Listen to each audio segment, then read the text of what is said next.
Bumps and moguls make for a good Olympic ski run, but they're not what you want to see on an airport runway. A Utah airport is shut down for the next 4 months to get rid of them. Mike? Yeah, St. George Airport's runway was built the last 20 years. Well, didn't even make it to 10. The fix? Well, as we found, the fix could have been built the first time around. Man, these machines are incredible, eating pavement, chewing it up, and spitting out tiny little pieces with ease.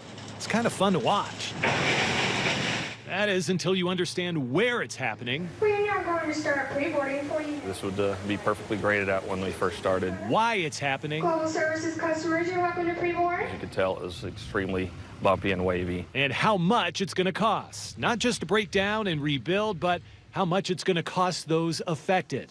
4 months, over $420,000 in gross loss. Like Justin Hansen. He owns a fuel business at the St. George Airport, basically contracting out to gas up planes before takeoff.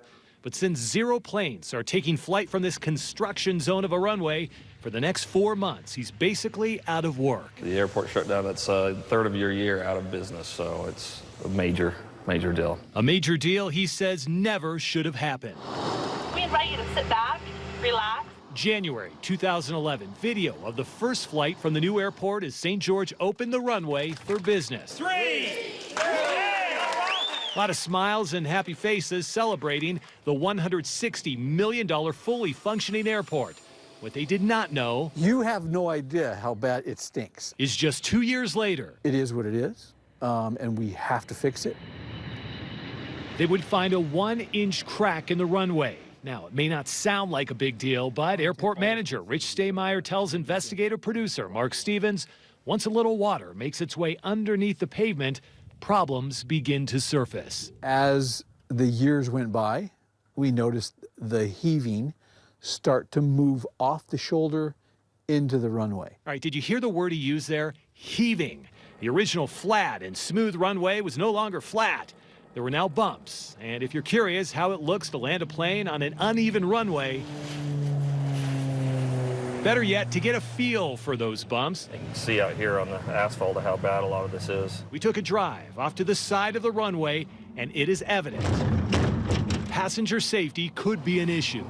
Then we actually had the engineers come out and do some various tests. I mean, they checked all kinds of things, and said, yeah, it's moving. It is, the blue clay is getting wet. Okay, quick science lesson on blue clay. It's an expansive soil, meaning when it gets wet, anyone? When it gets wet, it absorbs the water and it swells. Bingo. That's Janice Hayden, a geology professor at Dixie State, who says blue clay is all over southern Utah. This came from about 16 feet down. And building on it is a very bad idea. That will heave up your house and crack that apart in a short amount of time. So this is original, and up here is where it lifted. And as we've seen, it'll do the same thing to an airport hangar, an airport ramp, and most concerning, an airport runway. For several years, the airport has been doing patch jobs to smooth out the bumps, but it's getting worse. And the FAA finally said the runway needs a permanent fix. A 4-month, $26 million fix that has some questioning. There's a lot of guessing going on. How in the world did this happen in the first place? And I don't know of any airport that only lasted 8 years. Looking for answers, the KSL investigators searched hundreds of pages of documentation on runway design, engineering reports, and construction logs for the St. George Airport. We found 2 things that turned problematic. First, one of the engineering reports reads, adequate drainage measures are critical to keeping the clay dry. On the flip side, another engineering report did not anticipate any advantage to putting in FAA recommended drain pipes under the runway, so they didn't do it. Not a lot of water, doesn't rain a lot, we're in the desert. This probably should be sufficient. Second, another engineering design calls for 15 feet of rock between the bottom of the runway and the clay. That's a lot of fill dirt, so it was revised to allow the use of a clay mixture. Oh, and one more thing here. That same design said that they were okay to dig 5 feet under the runway, not the original 15, which begs the question, why? I don't really know. I mean, I couldn't answer that question for you. It's my understanding that we've met all the standards that needed to be met and that they were appropriate. That's City Councilman Ed Baca. He wasn't on the council when the airport was built, but the best answer he can find on why drain pipes were not installed or why they did not originally dig deeper are simple. The FAA signed off on the plans and the money. Money's always an issue. Back then, were corners cut? We're not perfect, and we learn as we go along like everybody does. And yeah, we do make some mistakes. Would you call what happened 10 years ago, what it's resulted in here with the runway, a mistake? I wouldn't describe it as a mistake.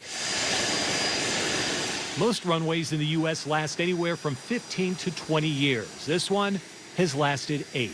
While the city is not describing it as a mistake, They definitely had to cut corners on this airport to get it done with the budget. for the next 4 months, Justin and his fueling business cannot describe it any other way. Well, I don't see how it could, nobody could have known there'd be an issue with all the problems with the soils out here. Do you trust them this time?